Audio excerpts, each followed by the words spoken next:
हमारा MC मकुतो यामोरी, Louis continent का सबसे शक्तिशाली कल्टीवेटर। उसने डार्क एजेस के दौरान डीमन किंग की आर्मी को हराकर पूरे कॉन्टिनेंट को संकट से बचाया था। लेकिन जीत के बाद उसके अपने ही साथियों ने अचानक उसके साथ धोखा कर दिया। मरने से पहले मकुतो ने कसम खाई कि वह हर उस गद्दार को नरक के अंदर तक ले जाएगा जिन्होंने उसके साथ धोखा किया था। लेकिन जब उसने सोचा कि अब सब खत्म हो गया है, तभी मकुतो का एक और दुनिया में जन्म हुआ। इस बार वह एक कॉलेज स्टूडेंट बनकर आया था जो डिसेंट यामोरी फैमिली से बिलोंग करता है। लेकिन इस दुनिया का मकुतो कमजोर और बेकार है और उसकी फैमिली ने उसे पहले ही कचरा समझकर घर से निकाल दिया है। मकुतो अपनी आंखें खोलता है और देखता है कि कुछ लोग उसे हैरानी से घूर रहे हैं। जब वह अपने आसपास को समझने की कोशिश करता है, तभी कोई उसका अपमान करता है। उसे बेकार कचरा कहता है जो एक सिंपल टेस्ट के दौरान बेहोश हो गया। एक और स्टूडेंट बीच में बोलता है और पहले वाले को याद दिलाता है कि मकुतो को तो उसकी फैमिली ने पहले ही निकाल दिया है, इसलिए अब वह यंग मास्टर कहलाने के लायक भी नहीं रहा। पास में एक लड़की स्कूल के जीनियस किटामा से कहती है कि वह अपने टेस्ट की तरफ वापस जाए। वह एक्साइटेड है कि किटामा एक और रिकॉर्ड तोड़ने वाला है। किटामा कॉन्फिडेंस से हाँ कहता है और दोनों साथ में वापस चलने लगते हैं। टीचर फिर बाकी स्टूडेंट्स को कहता है कि वे फिटनेस टेस्ट कंटिन्यू करने के लिए वापस जाएं। जब सब लोग मकुतो को इग्नोर करते हुए चले जाते हैं, तभी अचानक एक अजीब सी खामोशी छा जाती है। यादों का एक तूफान उसके दिमाग में घूमने लगता है। उसे समझ आता है कि उसका जन्म एक और लड़के के रूप में हुआ है जिसका नाम भी मकुतो ही है। इस नई दुनिया में यहाँ का मकुतो कमजोर शरीर का मालिक है क्योंकि उसके मेरिडियंस ब्लॉक्ड हैं, जिसकी वजह से उसके माँ बाप की मौत के बाद उसके कबीले ने उसे छोड़ दिया। जब वह इन यादों को देखता है तो उसे पता चलता है कि इस दुनिया में किसी को भी कल्टीवेशन के बारे में कुछ नहीं पता। अपने आसपास को महसूस करते हुए मकुतो हवा में ची की प्रेजेंस को फील कर सकता है। अपनी पिछली जिंदगी में लुई के लोगों ने यह डिस्कवर किया था कि हवा में से इस ची को कैसे अब्सॉर्ब किया जाए। मकुतो ची पर फोकस करने के लिए अपनी आंखें बंद करता है, लेकिन उसे सिर्फ थोड़ी सी ची का पता चल पाता है। लेकिन वह हिम्मत नहीं हारता और इस एनर्जी को अपने शरीर में लेने की कोशिश करता है। अपनी पिछली कल्टीवेशन की जानकारी की वजह से वह जल्दी ही चियाई को एब्जॉर्ब करना सीख जाता है। किसी भी कल्टीवेटर की तरह वह इस एनर्जी को स्टोर करने और प्रैक्टिस से अपने शरीर को स्ट्रांग बनाने का प्लान बनाता है। थोड़ी ही देर में कल्टीवेशन के इस पहले स्टेज में जो थोड़ी सी पावर पैदा होती है, वह उसके ब्लॉक्ड मेरिडियंस को खोल देती है। अपने फिजिक को चेक करते हुए मकुतो देखता है कि वह कुछ इंचेस लंबा हो गया है। नए जज्बे के साथ वह कसम खाता है कि वह अपनी ताकत वापस लेगा और लुई कॉन्टिनेंट पर वापस जाएगा ताकि जो लोगों ने उसके साथ धोखा किया उनसे बदला ले सके। लेकिन अभी के लिए मकुतो का बदला लेने का प्लान वेट करना पड़ेगा क्योंकि वह अभी सिर्फ कल्टीवेशन के पहले स्टेज में है और उसे वापस कॉन्टिनेंट का सबसे स्ट्रांग आदमी बनने में थोड़ा टाइम लगेगा। अपने शरीर में हुए चेंजेस को चेक करने के लिए और अपनी ताकत को जांचने के लिए मकुतो स्कूल के फिजिकल टेस्ट में हिस्सा करने का फैसला करता है। वह जल्दी से वापस फील्ड की तरफ जाता है ताकि टीचर्स को अपने फैसले के बारे में बता सके। स्टूडेंट्स तुरंत उसका मजाक उड़ाना शुरू कर देते हैं क्योंकि वह कितामा को हराने की कोशिश कर रहा है। जाहिर तौर पर कितामा स्कूल का फेवरेट है और उसे एक प्रेस्टिजियस फिजिकल एजुकेशन यूनिवर्सिटी में रिकमेंडेशन भी मिली हुई है। कितामा भी स्टूडेंट्स के साथ मिलकर मकुतो का मजाक उड़ाता है। उसे इज्जत के बिना का कचरा कहता है। मकुतो उन सबकी बातों को इग्नोर करता है। वह यह यकीन रखता है कि उसकी ताकत अब एक नॉर्मल इंसान से काफी ज्यादा है। एक लड़का उसे याद दिलाता है कि इस रेस में अब कोई और नहीं है क्योंकि कोई भी किटामा के खिलाफ कम्पीट नहीं करना चाहता। थोड़ी देर बाद मकुतो और कितामा दोनों ट्रैक पर आते हैं, एक दूसरे के खिलाफ कम्पीट करने के लिए तैयार हो जाते हैं। जैसे ही गन चलती है, कितामा बिना किसी देरी के भागना शुरू कर देता है। इसके मुकाबले में मकुतो आराम से काउंट डाउन करता है और जानबूझकर उसे जाने देता है। बाकी स्टूडेंट्स हंसी के मारे लौटपोट हो जाते हैं और एक बार फिर मकुतो का मजाक उड़ाते हैं कि वह बिल्कुल बेकार कचरा है। 3 सेकंड्स के बाद मकुतो अचानक से फुल स्पीड में भागना शुरू करता है जो सबको शॉक कर देता है। कुछ ही सेकंड्स में वह बिजली की तरह कितामा को पीछे छोड़ देता है। बेसिकली जब कल्टीवेटर्स पहली बार लुई कॉन्टिनेंट पर आए थे तो उनकी फिजिकल और मेंटल क्षमताएं नॉर्मल इंसानों से काफी ज्यादा थीं। जब मकुतो फिनिश लाइन के पास पहुंचता है तो सबको हैरानी होती है कि वह तुरंत फिनिश लाइन क्रॉस नहीं करता, बल्कि वह दोबारा काउंट डाउन करना शुरू कर देता है ताकि कितामा उसके पास आ सके। वह कितामा को एक्स्ट्रा 3 सेकंड्स देता है और फिर फिनिश लाइन क्रॉस करता है। टीचर टाइमर चेक करता है और बताता है कि मकुतो ने लगभग 9 सेकंड्स का नया रिकॉर्ड बनाया है। कितामा भी रेस खत्म करता है, लेकिन उसे यकीन नहीं हो रहा कि वह स्कूल के इस बेकार लड़के से हार गया। हालांकि अभी वह अपनी पूरी ताकत तक नहीं पहुंचा है। मकुतो अपनी ताकत से खुश है। इस नई शुरुआत के साथ वह प्रॉमिस करता है कि वह बहुत बड़ा बनकर दिखाएगा और उन सबको गलत साबित करेगा जिन्होंने उसे पहले अंडर एस्टिमेट किया था। लुई कॉन्टिनेंट में वापस जाकर मकुतो को सबसे शक्तिशाली माना जाता था और लगभग 50 साल की ट्रेनिंग में उसने बहुत सारे एक्सपर्ट्स को पीछे छोड़ दिया था। 65 साल की उम्र में उसने कल्टीवेशन की 7th स्टेज हासिल कर ली थी और कॉन्टिनेंट का सबसे ताकतवर कल्टीवेटर बन गया था। अब इस नए बेकार बॉडी में फंसकर मकुतो स्पेशल मेडिसिन यूज करने का प्लान बनाता है ताकि वह अपनी कल्टीवेशन जल्दी कर सके। वह उनकी कीमतें चेक करता है और उसे पता चलता है कि वे बहुत महंगी हैं और इस नए बॉडी का असल मालिक तो एक कंगाल लूजर था। मकुटो टैलिस्मन्स बनाकर बेचना चाहता है, लेकिन उसके पास लो ग्रेड सामान के लिए भी पैसे नहीं हैं। अपने बदला लेने के प्लान्स को छोड़ना नहीं चाहता। वह कसम खाता है कि वह किसी भी तरह से पैसे कमाने का रास्ता ढूंढ लेगा। जब मकुतो अभी भी ये सोच रहा होता है कि पैसे कैसे कमाए, कितामा, जो फील्ड क्लब का कैप्टन है, अपने दोस्तों के साथ उसे बाथरूम में घेर लेता है। धमकाने वाले दस्ते में हारू भी है, जो बॉक्सिंग क्लब का कैप्टन है। कितामा मकुतो को बताता है कि फील्ड में जो रेस का स्टंट उसने किया था, उसकी वजह से उसे प्रोटेक्शन फी जल्दी देनी होगी। अपनी मेमोरी से मकुतो को याद आता है कि ये लोग हमेशा असल मालिक से पैसे लूटते थे। सिर्फ पिछले हफ्ते ही कितामा, हारू और अकीरा ने उसे घेर कर प्रोटेक्शन फी के नाम पर पैसे लिए थे। मकुतो के अजीब एक्सप्रेशन को देखकर कितामा थोड़ा घबरा जाता है और हारू को आगे करने को कहता है। हारू अपनी क्षमताओं पर कॉन्फिडेंट है। वह सोचता है कि वह मकुतो जैसे बेकार लड़के को एक ही वार में खत्म कर देगा। वह पहला पंच मारता है, लेकिन सबको हैरानी होती है जब मकुतो आसानी से उसे डॉज कर लेता है। पुराना मकुटो तो बस अटैक सह लेता, लेकिन नए मकुटो के लिए यह तो कोई बड़ी बात नहीं। हारू के हमले से बचने के बाद वह एक जोरदार हमला करता है और एक जबरदस्त मुक्का मारता है जो हारू का पूरा चेहरा बदल देता है। उसके बाद मकुतो अपना ध्यान अकीरा की तरफ घुमाता है। वह उसे कचरा की तरह एक तरफ लात मारकर फेंक देता है। होउटा और कितामा शौक में खड़े हैं। उन्हें विश्वास नहीं हो रहा कि यह वही डरपोक मकुतो है जिसका वे मजाक उड़ाते थे। मकुतो उनकी तरफ देखता है और पूछता है कि क्या अब वे डर गए हैं, लेकिन भागने के बजाय होउटा और कितामा उसके ऊपर अटैक करने के लिए दौड़ पड़ते हैं। लेकिन वह आसानी से उनकी कलाइयों को पकड़ लेता है और उनका अटैक बीच में ही रोक देता है। फिर इतनी आसानी से वह उनकी कलाइयों को कुचल देता है। दोनों दर्द से चीख पड़ते हैं। मकुतो उनकी चीखों को इग्नोर करता है और उनकी तकलीफ देखकर खुशी महसूस करता है। दर्द बर्दाश्त न कर पाते हुए होउटा और कितामा घबराकर मकुतो से छोड़ने की भीख मांगते हैं। तभी मकुतो उन्हें छोड़ देता है और आसानी से उन्हें कचरा की तरह एक कोने में फेंक देता है। अब तक कितामा इतना डर गया है कि वह कांपते हुए मकुतो से रहम की रिक्वेस्ट करता है। मकुतो मान जाता है, लेकिन जैसे ही वह हारू को छोड़ने की कोशिश करता है, हारू अचानक उसकी तरफ अटैक करने के लिए भागता है। इस बार मकुतो एक ही मुक्के में उसके चेहरे की बाकी बची हड्डियां भी तोड़ देता है। वह हारू को वार्न करता है कि अगली बार ट्राई करने पर वह इतना लकी नहीं होगा। ये पूरा सीन देखते हुए कितामा और बाकी सब वीडियो के एंड तक ऑलमोस्ट अपनी पैंट में हैक देते हैं। मकुतो को देखकर वे सब भयानक डर गए थे। मकुतो उन्हें ऑर्डर देता है कि जो भी चीज उन्होंने उससे छीन ली थी वह सब वापस करें। यह सुनकर वे सब कंफ्यूज्ड हो जाते हैं। जब वह दोबारा गुस्से में रिपीट करता है, कितामा डर के मारे चिल्लाता है और वादा करता है कि सब वापस कर देगा। फिर वह नोट्स का एक बंडल निकालता है और इज्जत से झुककर मकुतो को देता है। पैसे लेने के बाद मकुतो बाथरूम से बाहर निकलता है और सोचता है कि होपफुली वे लोगों को इस बारे में नहीं बताएंगे। लेकिन क्योंकि वे इतने डरे हुए लग रहे थे, उसे लगता है कि उनकी हिम्मत नहीं होगी किसी को बताने की।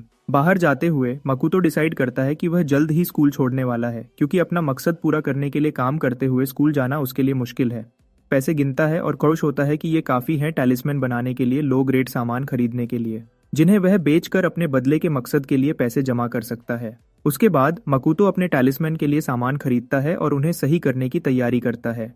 टैलिस्मैन एक ऐसी चीज है जो आम कल्टीवेटर्स यूज करते हैं। वह उन्हें बनाते वक्त मानसिक एनर्जी को सामान में डालता है ताकि उन्हें रहस्यमय पावर्स मिल सकें।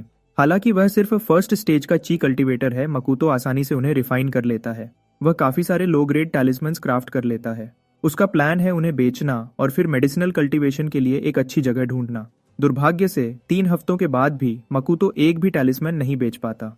उसने सड़क पर एक कोने पे अपना सामान लगाया था, लेकिन लोग उसे नफरत भरी नजर से देखते थे। सुबह अपनी मॉर्निंग वॉक के दौरान मकुतो को सड़क पर एक बुरी तरह से जख्मी कुत्ता मिलता है। वह अपने हीलिंग टैलिस्मैन्स में से एक को कुत्ते पर यूज करता है ताकि उसका इफेक्ट देख सके। बिल्कुल जैसा उसने सोचा था, कुत्ता तुरंत अपनी सारी चोटों से ठीक हो जाता है।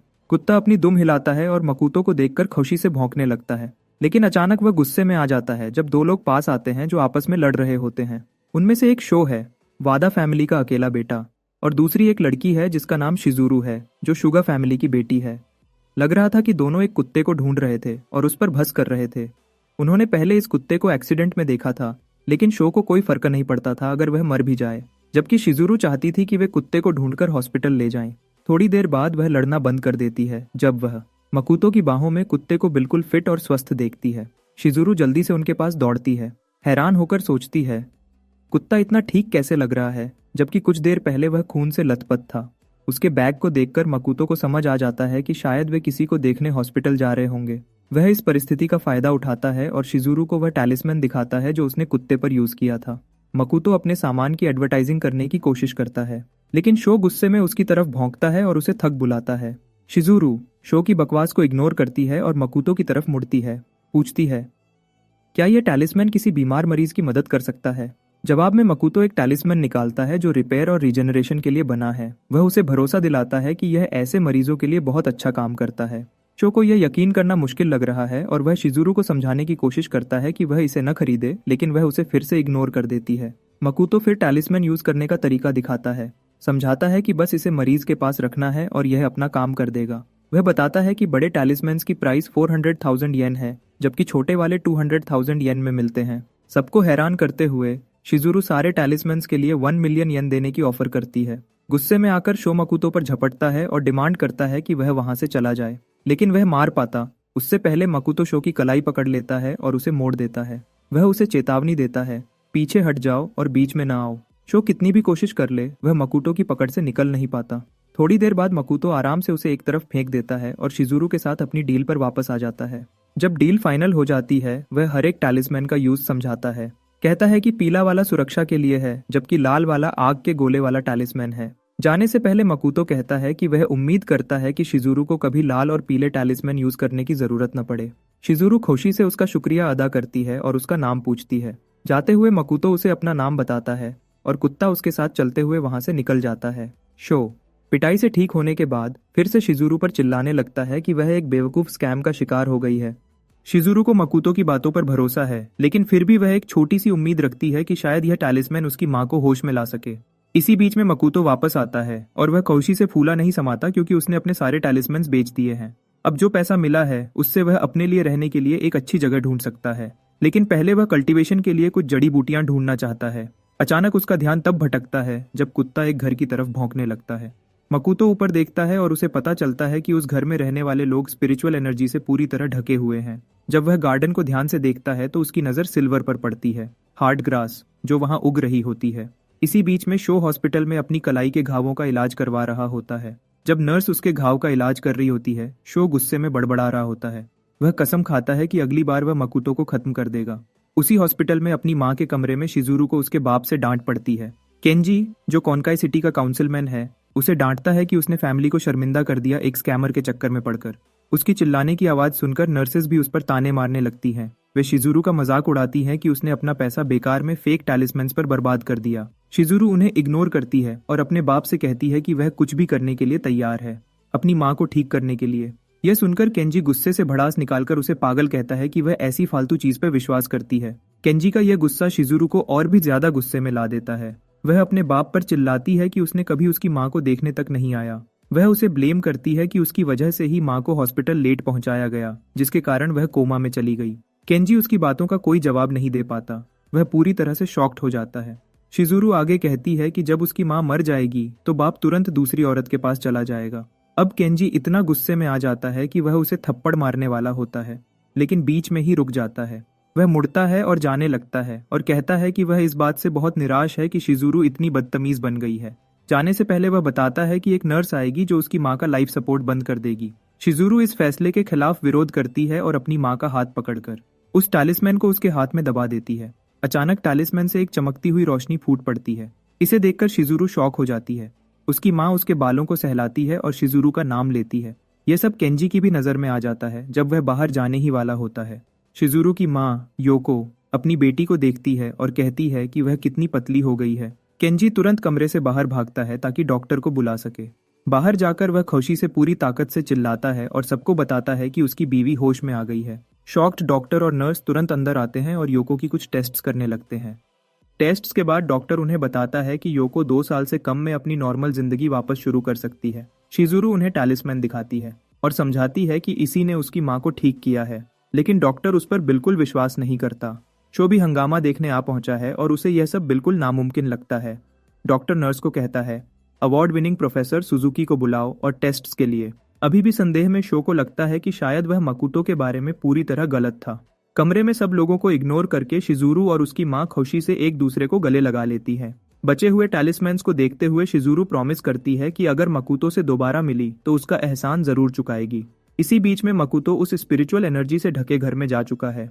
वह चारों तरफ देखता है, खुश होकर अपनी प्रोग्रेस से लुई कॉन्टिनेंट वापस जाने और अपना काम करने के लिए। उन सबको तबाह करने के लिए जिन्होंने उसके साथ धोखा किया था। नए जोश के साथ मकुतो कसम खाता है कि वह उन सबको कभी माफ नहीं करेगा। मकुतो को लगता है कि उसकी बदले की दिन तभी जल्दी आएगा जब वह ची रिफाइनिंग स्टेज 11 तक पहुंच जाएगा। इस स्टेज तक पहुंचने के लिए उसे स्पिरिट स्प्रिंग और स्पिरिट सामान चाहिए ताकि वह सबसे ताकतवर कल्टीवेटर बन सके। उस रात को मकुतो सोच में पड़ जाता है कि कल्टीवेशन कैसे बढ़ाए। चीजों को देखकर उसे लगता है कि इस दुनिया की स्पिरिचुअल एनर्जी धीरे धीरे खत्म होती जा रही है। अगर ये बिल्कुल गायब हो गई तो वह कल्टीवेट ही नहीं कर पाएगा। मकुतो सोचता है कि ऐसा कोई जगह या चीज कैसे ढूंढे जो स्पिरिचुअल एनर्जी से भरी हो ताकि अभी के हालात से निकल सके। वह स्पिरिचुअल स्प्रिंग या स्पिरिचुअल सामान को लेकर परेशान था, लेकिन कैसे न कैसे उसकी किस्मत अच्छी थी कि गार्डन में सिल्वर हार्ट ग्रास उग रही मिली। यह ग्रास तो स्पिरिचुअल सामान ही मानी जाती है और नॉर्मल जड़ी बूटियों से अलग। इससे एलिक्सर्स रिफाइन किए जा सकते हैं जो कल्टीवेशन बढ़ाने में मदद करते हैं। मकुतो को लगता है कि इस ग्रास के बेरीज से पिल रिफाइन करने से शायद वह कल्टीवेशन के सेकंड स्टेज तक पहुंच जाए, लेकिन उसे डर है कि पिल रिफाइन करते वक्त छोटी सी गलती भी उसकी सारी प्रोग्रेस बर्बाद कर सकती है। किसी चमत्कार का इंतजार नहीं करना चाहता, इसलिए मकुतो तुरंत ट्रेनिंग शुरू करने का फैसला करता है ताकि वह तैयार रहे। अगली सुबह वह कुछ और टैलिस्मन्स बेचने निकल पड़ता है क्योंकि कल्टीवेशन पिल्स रिफाइन करना बहुत महंगा पड़ता है। मकुतो अपना काम कर रहा होता है, सर झुकाए रखता है, जब अचानक उसे पता चलता है कि दूर से एक लोगों का ग्रुप उस पर नजर रखे हुए है। टैलिस्मन्स बेचने की तीसरी दिन से ही उसने नोटिस किया था कि ये लोग उस पर नजर रख रहे हैं। मकुतो को लगता है कि आज उनकी तादाद ज्यादा है, मतलब जल्दी ही वे उस पर हमला कर सकते हैं। उनका सीधा मुकाबला करने का फैसला करके वह अपना सामान समेटने लगता है, लेकिन तभी एक लड़की उसका नाम पुकारकर उसके बीच में आ जाती है। लड़की कहती है कि उसे उसकी फिक्र हो रही थी क्योंकि वह अचानक स्कूल आना बंद कर दिया। मकुतो उसे याद करने की कोशिश करता है।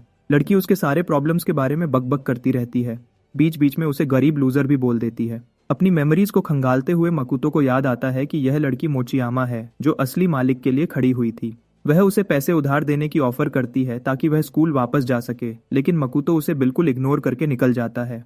वह उसे रोकने की कोशिश करती है, पुकारती है, लेकिन वह पलटकर जवाब नहीं देता, जिससे उसे शक हो जाता है कि मकुतो के साथ कुछ तो बुरा हुआ होगा। इसी बीच में मकुतो चलता जा रहा होता है और चुपके से उन थग्स की गिनती कर रहा होता है जो उसके पीछे पड़े हैं।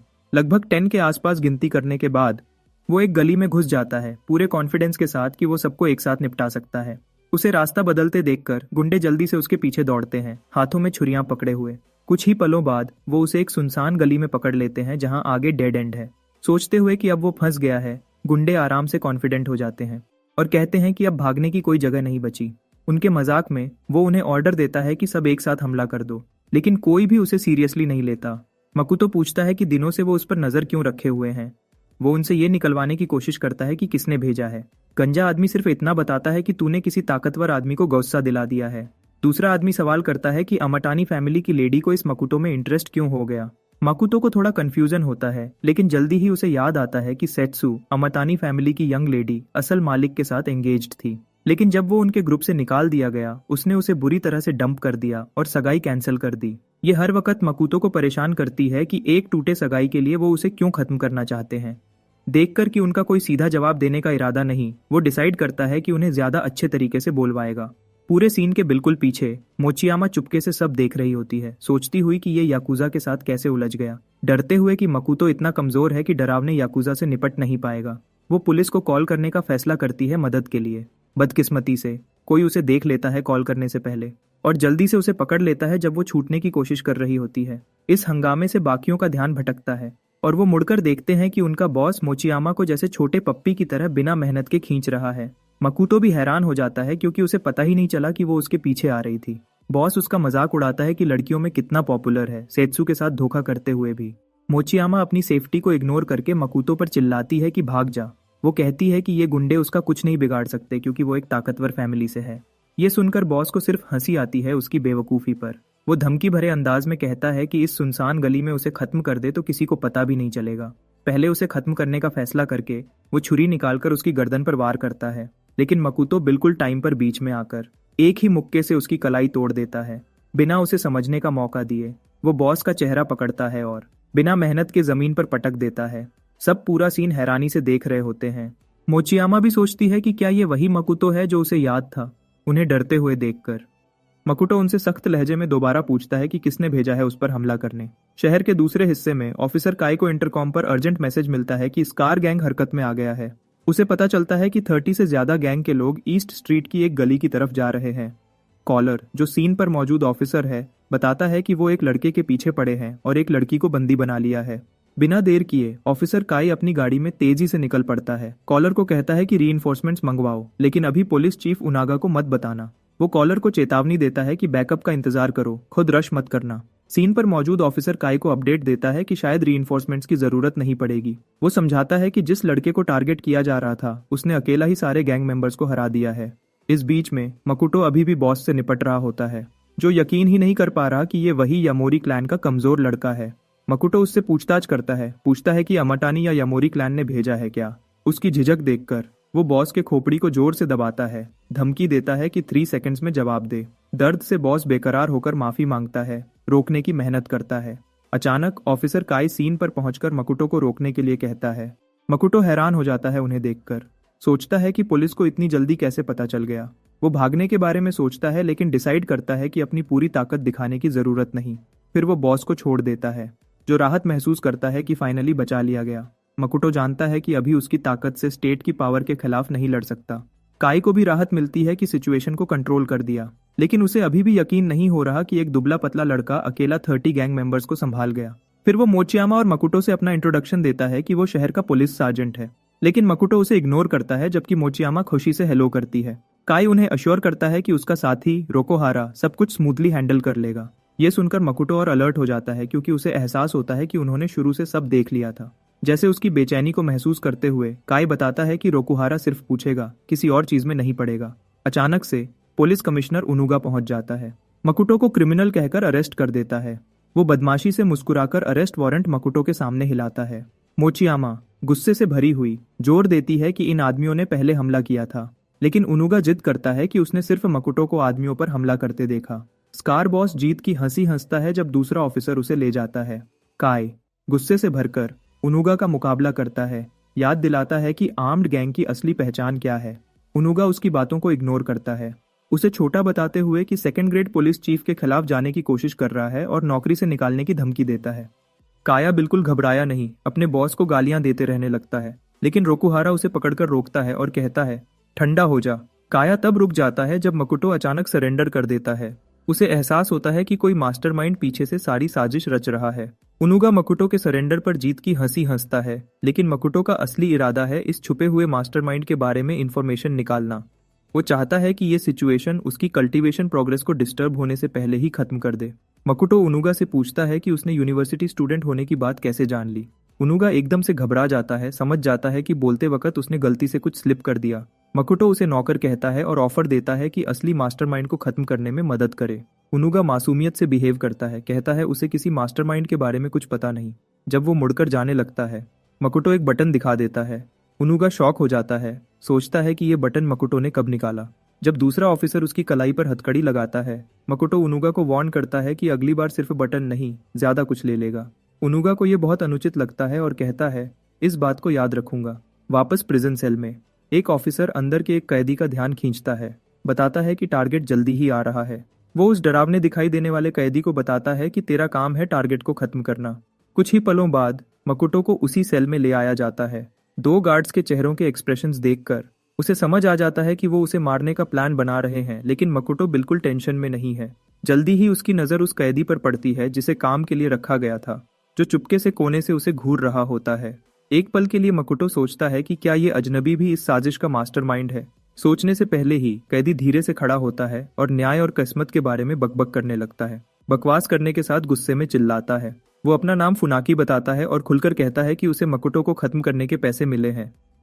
खुशी से मजे लेते हुए फुनाकी कहता है, रोकना मत, चुपचाप अपनी हार मान लो। मकुटो सीधा आगे बढ़ता है, बिल्कुल घबराया नहीं, और शांत आवाज में पूछता है कि किसने हायर किया है तुझे। सेल में आते ही उसने कुछ महसूस किया था। ये कैदी रेयाजू नाम का गीत गा रहा था। बिना झिझक के फुनाकी मकुटो पर हमला करता है, उसे मारने के लिए तैयार। उसके पूरे शौक में मकुटो वार के बिल्कुल करीब आने पर हवा में गायब हो जाता है। अगले ही पल में मकुटो उसके बगल में दोबारा जाहिर होता है और एक ही मुक्के से उसे जमीन पर पटक देता है। कॉन्फिडेंस से कहता है, यहाँ कमजोर वाला तू है फुनाकी, बिल्कुल पीछे नहीं हटने वाला। फुनाकी उसके पैरों को पकड़ लेता है, उसे हवा में उछाल देता है, लेकिन इससे मकुटो को कुछ भी नुकसान नहीं पहुंचता। उसे आराम से लैंड करते देखकर फुनाकी को आखिर समझ आता है कि शायद उसने अपने मुकाबले को कम समझा, लेकिन फिर भी वो बोलना बंद नहीं करता। उसकी ऊंची आवाज को इग्नोर करके मकुटो तेजी से उस पर झपट्टा मारता है। एक ही मुक्के से उसे नीचे गिरा देता है। फुनाकी मुक्के की जबरदस्त ताकत से हैरान हो जाता है। बिना उसे संभलने का मौका दिए मकुटो ऊपर से गिरते हुए आखिरी मुक्का मार देता है। फुनाकी हमले को ब्लॉक करने की कोशिश करता है, लेकिन मकुटो की किक इतनी ताकतवर होती है कि ब्लॉक नहीं हो पाती। फिर भी सबक नहीं सीखता। फुनाकी गुस्से में दोबारा उस पर चढ़ता है। बदकिस्मती से मकुटो आराम से हमला डॉज कर लेता है और फुनाकी के पेट में एक जबरदस्त मुक्का घुसेड़ देता है, उसे पूरी तरह तबाह करते हुए। इस बार फुनाकी को लगता है कि उन दोनों के बीच कितना बड़ा गैप है। जब वो कोने में डरकर बैठ जाता है, सोचता हुआ कि अभी क्या हुआ। उसे छोड़ने का इरादा नहीं, मकुटो उसके ऊपर खड़ा हो जाता है भारी और डरावने ऑरा के साथ। वो तुरंत फुनाकी का सिर जमीन पर दे मारता है, मास्टरमाइंड का नाम मांगते हुए।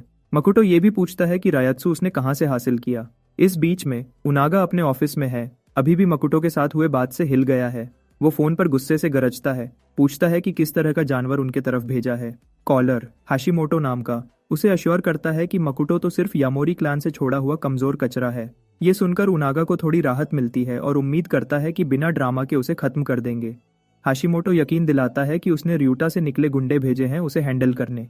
वो और प्रॉमिस करता है कि लॉर्ड अइमा को उनागा की प्रमोशन डिस्ट्रिक्ट पुलिस चीफ के लिए बोलेगा। उनागा एग्री करता है और हाशिमोटो को याद दिलाता है कि ये प्रॉमिस मत भूलना। प्रिजन सेल में फुनाकी जुबान बंद रखता है, कितनी भी सीवियर पिटाई के बावजूद राजफाश नहीं करता। मकुटो उसकी जिद की तारीफ करता है। फुनाकी मकुटो को कहता है, तूने मुझे अंडर एस्टिमेट किया था, जिससे मकुटो सोच में पड़ जाता है कि क्या इस दुनिया में और कल्टीवेटर्स हैं। फुनाकी बताता है कि कुछ साल पहले ryuta में एक बूढ़े मंक से मिला था, जो बिना मेहनत के ची मैनिपुलेट करके पेड़ को आधा कर सकता था। मंक ने उसे डिवाइन वाटर की बोतल दी थी और कहा था कि उसे इस्तेमाल करने से पहले पतला कर लेना। कई सालों तक इंस्ट्रक्शंस मानने के बाद फुनाकी की बॉडी टोटली बदल गई।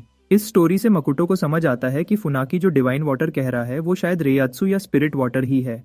वो सोचता है कि क्या ryuta में स्पिरिचुअल स्प्रिंग भी मिल सकती है। बेसिकली स्पिरिचुअल स्प्रिंग्स उन जगहों पर बनते हैं जहां स्पिरिचुअल एनर्जी बहुत ज्यादा होती है। वक्त के साथ ये एनर्जी स्पिरिट वाटर में बदल जाती है और आखिरकार स्प्रिंग बन जाती है। लुई कॉन्टिनेंट पर तो छोटी सी मात्रा भी रेयर और कीमती मानी जाती है कल्टीवेटर्स के लिए। मकुटो फुनाकी से पूछता है कि इतना ताकतवर होने के बावजूद तू नॉर्मल लोगों के झगड़ों में क्यों पड़ता है। फुनाकी बताता है कि उसके बच्चे को ALS है और उसे इसके लिए बहुत सारे पैसों की जरूरत है। वो और बताता है कि उसने डिवाइन वाटर अपने बेटे पर ट्राई किया था, लेकिन काम नहीं किया। बेटे को जिंदा रखने के लिए इतने पैसों की जरूरत थी, इसलिए फुनाकी ने जल्दी पैसा कमाने के लिए ये डील एक्सेप्ट कर ली। थोड़ी देर बीमारी के बारे में सोचने के बाद मकुटो ऑफर करता है कि वो लड़के को ठीक करने में मदद करेगा। वो फुनाकी को समझाता है कि डिवाइन वाटर असल में स्पिरिट पानी है, जिसे रियात्सु भी कहते हैं, जो नॉर्मल लोगों के लिए हार्मफुल हो सकता है। नॉर्मल स्पिरिचुअल एनर्जी से शायद इलाज न हो, लेकिन स्पिरिट पानी बीमार लड़के के लिए ज्यादा नुकसान कर सकता है। वो और बताता है कि स्पिरिट एनर्जी को खास तरीके से यूज किया जा सकता है। वो फुनाकी को वो हीलिंग टैलिस्मैन दिखाता है जो पहले कुत्ते पर यूज किया था, और उसकी पावर दिखाने के लिए मकुटो उसे फुनाकी पर यूज करता है। फुनाकी हैरानी से देखता है, टैलिस्मैन ने उसके सारे जख्म एकदम से ठीक कर दिए। टैलिस्मैन को जीत की तरह पकड़े हुए मकुटो फुनाकी को आखिरी बार बोलता है कि या तो अपने मालिक का नाम बता दे या मौत के लिए तैयार हो जा। बिना हेजिटेशन के फुनाकी डिस्क्लोज करता है कि उसे हाशिमोटो नाम के आदमी ने हायर किया था। दूसरी तरफ कोजान क्लब का ओनर हाशिमोटो उनागा के साथ कॉल खत्म करता है। खुशी भरे मूड में वो मुड़कर एक बंधी हुई पिटाई खाई लड़की की तरफ देखता है और पूछता है, कुछ खाने पीने का मन है क्या। वो जवाब नहीं दे पाती, सिर्फ रोती और तड़पती रहती है। हाशिमोटो और पास आता है, उसके मुंह को जोर से खोलकर एक दांत निकाल देता है। लड़की दर्द से चिल्लाती है। वो पागलों की तरह हंसता है। उसका ये टॉर्चर सेशन तब रुकता है जब बटलर अंदर आता है और बताता है कि लॉर्ड अइमा मकुटो के मामले पर अपडेट मांग रहे हैं। हाशिमोटो बटलर को बताता है कि कोई पहले ही इस इशू को हैंडल कर रहा है। वो पुलिस स्टेशन जाकर चेक करेगा, क्योंकि वो मकुटो को पहले ही मरा हुआ समझ रहा है। फिर वो बटलर को कहता है कि लॉर्ड अइमा को काम रहने को कहो और अच्छी खबर का इंतजार करने को। वापस कारागार में मकुटो और फुनाकी के बीच जैसे दोस्ती हो गई है। हीलिंग टैलिस्मैन के एहसान में फुनाकी मकुटो को एक हार देता है जिसमें कॉन्सेंट्रेटेड स्पिरिट पानी है। ये देखकर मकुटो खुश हो जाता है, क्योंकि थोड़ी सी मात्रा भी सिल्वर ग्रास पर छिड़कने से फल तुरंत आ जाएगा। इन फलों को ची पिल्स में प्रोसेस करने के बाद वो जल्दी से कल्टीवेशन के सेकंड लेवल तक पूरा कर सकेगा। वो फुनाकी का शुक्रिया अदा करता है, जो उसे चेतावनी देता है कि हाशिमोटो उसका पीछा नहीं छोड़ेगा। फुनाकी वार्न करता है कि हाशिमोटो के जाल में जो भी फंसता है वो बिना चोट खाए नहीं निकल पाता। इस वार्निंग से बेखौफ डरे। मकुटो कहता है कि वो हाशिमोटो को हैंडल कर लेगा। इधर शिजुरू नेहा यूनिवर्सिटी पहुंचती है मकुटो को ढूंढने। उसने उसकी फोटो देखी थी और पता चला था कि वो यामोरी क्लैन से निकाला हुआ कचरा है, इसलिए वो उसके स्कूल तक देख करके आ गई। शिजुरू को अभी भी यकीन नहीं हो रहा कि मकुटो उसके स्कूल का जूनियर है। वो जल्दी से प्रेसिडेंट्स ऑफिस की तरफ जाती है उसके बारे में और जानकारी लेने। नेहा यूनिवर्सिटी का प्रेसिडेंट जिन होता है मोचियामा का अंकल। उसके ऑफिस में मोचियामा प्रेसिडेंट जिन से बहस कर रही होती है। वो चाहती है कि वो मकुटो को बचाने में मदद करे, लेकिन जिन का कोई इरादा नहीं है इस मामले में पड़ने का। मोचियामा बिल्कुल पीछे नहीं हटती, क्योंकि उसे अपने आप को दोष दे रही है मकुटो की अरेस्ट और करप्ट कॉप्स के शामिल होने के लिए। वो अपनी बात मनवाने की कोशिश कर रही होती है, जबकि यूनिवर्सिटी की इंस्ट्रक्टर कुमोनो उसे रोकने की कोशिश कर रही होती है। वो मोचियामा को यकीन दिलाती है कि मकुटो जल्दी ही आजाद हो जाएगा। तभी सब मुड़कर देखते हैं। शिजुरू सीन पर आ रही होती है। वो तुरंत उनसे पूछती है कि क्या वो मकुटो के बारे में बात कर रहे थे। पुलिस स्टेशन पर वापस काई उनागा के ऑफिस में चीख रहा होता है उसकी करप्शन के खिलाफ। वो सालों से स्कार और उसके गैंग के पीछे पड़े हुए हैं बिना किसी वजह के, लेकिन अब उनागा उन्हें ऐसे ही फ्रीली छोड़ रहा है। उनागा काई को बताता है कि सुपरवाइजर पर बिना सबूत के इल्जाम लगाना जुर्म है। काई पीछे नहीं हटता। गुस्से में कहता है कि चीफ पीछे से कुछ गलत करने का प्लान बना रहा है। बदकिस्मती से उसके पास अपनी बात के लिए कोई सबूत नहीं। जब दोनों आदमी एक दूसरे को घूर रहे होते हैं, मोचियामा और शिजुरू ऑफिस में घुस आती हैं, रोकोहारा पीछे पीछे उन्हें रोकने की कोशिश करते हुए। मोचियामा गुस्से में चीफ पर उंगली दिखाती है और शिजुरू को बताती है कि ये वही आदमी है जिन्होंने मकुटो पर झूठा इल्जाम लगाया। उनागा चुपके से शिजुरू को घूरकर देखता है, सोचता हुआ कि ये कौन है। जो खबर उसे मिली थी उसके हिसाब से मकुटो के पास किसी पावरफुल फैमिली का साथ नहीं। वो खुद को बताता है कि मकुटो सिर्फ कचरा है। वो उन्हें बताता है कि चोरी और मारपीट के जुर्म में उसे रिहा नहीं कर सकते। काय गुस्से से चार्जेस के खिलाफ प्रोटेस्ट करता है, पूछता है कि ये सब कब हुआ। उनागा उसे बताता है कि ये सीक्रेट इन्वेस्टिगेशन से मुताल्लिका है, इसलिए उन्हें कुछ नहीं बताया जाएगा। मोचियामा गुस्से में बोलती है कि मकुटो को लॉकअप करना और याकुजा के लोगों को रिहा करना सीधी करप्शन है। उनागा पर उसकी धमकियों का कोई असर नहीं होता। वॉर्न करता है कि बाहर जाओ वरना न्याय को रोकने के जुर्म में अरेस्ट कर लूंगा। जब वो कॉल करने ही वाला होता है, शिजुरू शांत से बैठ जाती है और पैर क्रॉस करके बॉस की तरह उसे बोलती है, कुछ करके दिखाओ। उनागा अपने सबॉर्डिनेट्स को ऑर्डर देता है कि इन्हें होल्डिंग सेल में डाल दो। वो बोलता है कि ये लोग मकुटो के साथी होने के शक में अरेस्ट किए जा रहे हैं। वो और आगे बढ़कर काई को सस्पेंड कर देता है क्रिमिनल्स का साथ देने के लिए। काई ऊंची आवाज में बोलता है, जबकि शिजुरू काम रहती है। शिजुरू खुद पर लगाए इल्जाम सुनती है। उनागा हंसता है और फिर सोचता है कि गवर्नमेंट ऑफिशियल को इंसल्ट करने के लिए उसके चार्जेस और ज्यादा कर दे। शिजुरू सिर्फ पूछती है कि क्या मकुटो को अरेस्ट करने के लिए किसी से स्पेशल फेवर्स मिल रहे हैं। अपनी स्कीम सामने आते देखकर वो हकलाता है, सवालों से छुपाने की कोशिश करता है। शिजुरू फिर पूछती है कि मकुटो का मामला कुछ पैसों से हल हो सकता है क्या। उनागा दोबारा रिलैक्स हो जाता है, बताता है कि मकुटो ने ताकतवर लोगों को गुस्सा दिला दिया, इसलिए ये सब हुआ। वो और कहता है कि शिजुरू और मोचियामा का भी वही अंजाम होगा। उनागा बिना शर्म के एक झूठी कहानी बना देता है कि वो उन सबको, काई को भी कैसे निकाल सकता है। वो बोलता है कि काई की मौत लड़कियों पर डाल देगा और लड़कियों की मौत को दो गुंडों पर, जिन्हें पुलिस ने खत्म कर दिया। इतनी बढ़िया झूठी कहानी सुनकर काई और मोचियामा साफ डर जाते हैं, लेकिन शिजुरू बिल्कुल नहीं डरती। उनके शौक में शिजुरू डायरेक्टर ओजी से, जो ऑलरेडी कॉल पर था, पूछती है कि करप्ट चीफ ने जो कुछ बोला सब सुना क्या। डायरेक्टर ओजी कंफर्म करता है कि सब कुछ सुन लिया। उनागा को डर लगने लग जाता है। शिजुरू वापस बैठ जाती है, पूछती है, क्या मुझे दोबारा बताना पड़ेगा। लाइन के दूसरे एंड से डायरेक्टर ओजी उनागा के चार्जेस पढ़कर सुनाता है और ये भी बोलता है कि उसने एक काउंसिल मेंबर के फैमिली मेंबर को धमकी दी है। सब बातों के लिए उनागा को फौरन सस्पेंड कर दिया जाता है। डायरेक्टर ओजी ये भी बताता है कि वो जल्दी ऑफिस पहुंच रहा है उनके साथ मिलने। सब कुछ देखने करने के बाद उनागा अपनी चेयर में धंस जाता है, अभी भी हिला हुआ, सोचता हुआ कि किस काउंसिल मेंबर की फैमिली को छेड़ दिया। उसके सवालों का जवाब देते हुए शिजुरू रिवील करती है कि वो नेही सिटी के शुगा फैमिली की यंग लेडी है। इसी पल उनागा को समझ आता है कि उसने बहुत बड़ी गलती कर दी है। इधर जेल में वापस मकुटो अभी भी फुनाकी के दिए नए गिफ्ट से उत्साहित है। उसमें स्पिरिट पानी की मात्रा काफी कम है, इसलिए वो सोचता है कि इसका सिर्फ एक बार ही उपयोग हो पाएगा। वो अलर्ट हो जाता है जब उसे लगता है कि कोई आ रहा है और मकुटो मुड़कर देखता है, हैरान होकर शिजुरू और मोचियामा को वहां खड़े देखकर। इस वक्त हाशिमोटो को पता चल जाता है कि उसकी सारी प्लान्स फेल हो गई हैं। गुस्से में वो घर में चीजें तोड़ने लगता है, गुस्सा होकर कि एक नौकर मौत के करीब है और दूसरा जेल जा रहा है। कुछ वेसेस तोड़ने के बाद वो आगे का सोचता है, समझकर कि एआई में फैमिली का मिशन फेल करने से उसकी जान को खतरा हो सकता है। पीछे नहीं हटने का फैसला करके वो अपने बॉडीगार्ड को भेजता है, जिसे वो इस काम के लिए बेस्ट समझता है। वो बॉडीगार्ड को ऑर्डर देता है कि मकुटो को जिंदा लाओ, कसम खाकर कि इस कचरे को अपने हाथों से खत्म करेगा। मकुटो अब घर वापस आ चुका है और जैसे हमेशा पिल रिफाइनमेंट के लिए कुछ मटेरियल्स खरीदने के बाद वो तुरंत पिल रिफाइन करता है, बिना टाइम वेस्ट किए मुंह में डाल लेता है। पिल लेने के बाद उसे उसका जबरदस्त इफेक्ट तुरंत महसूस होता है जब वो हवा में तैरने लगता है, गोल्डन लाइट से घिरा हुआ। पिल अशुद्ध होने के बावजूद मकुटो इफेक्ट से संतुष्ट है, जो इस कम स्पिरिचुअल एनर्जी वाली जगह के लिए कुछ स्पेशल है। आखिरकार वो ची रिफाइनिंग स्टेज 2 पार कर लेता है, जैसे वो बहुत दिनों से चाहता था। वो अपना क्लाउड शैडो स्टेप प्रैक्टिस करता है, जो दोबारा जन्म के बाद यूज नहीं किया था, और स्पीड देखकर कुत्ते को भी हैरानी होती है। मकुटो परिणाम से संतुष्ट है, कहता है कि गोली भी उसकी स्पीड के आगे कुछ नहीं। उसके बाद वो सोचता है कि अगला स्पिरिट पानी की सप्लाई कैसे ढूंढे, क्योंकि फुनाकी वाला पहले ही यूज कर चुका है। वो रियूटा जाकर किस्मत ट्राई करने के बारे में सोचता है, लेकिन नॉर्मल रास्ते से वहां जाना खतरनाक माना जाता है, इसलिए मकुटो फुनाकी से मिले आम रास्ते पर भरोसा करने का फैसला करता है। लेकिन उसकी सबसे बड़ी मसला पैसा है, क्योंकि शुरू करने के लिए ही लगभग 2 मिलियन येन लगेगा। तभी टेलीविजन पर एक ब्यूटी प्रोडक्ट का एड उसका ध्यान खींचता है। इस दुनिया में जहां औरतें जवान दिखाई देना चाहती हैं, वो इस ट्रेंड से फायदा उठाने का सोच लेता है। वो टेबल से एक पैकेज उठाता है। आने वाली पार्टी में इसके प्रोडक्ट्स यूज करने के लिए एक्साइटेड होकर सिर्फ 5 आवर्स पहले प्रिजन से रिलीज होने के बाद उसने शिजुरू के साथ लंच शेयर किया था। उसके सामने बैठकर उसे अभी भी यकीन नहीं हो रहा था कि वो एक काउंसिलमैन की बेटी है। थोड़ी देर की खामोशी के बाद उसने उससे फेवर मांगा कि सुगु बिल्डिंग में पार्टी अटेंड करे और उसकी माँ के रिकवरी सेलिब्रेट करने के लिए।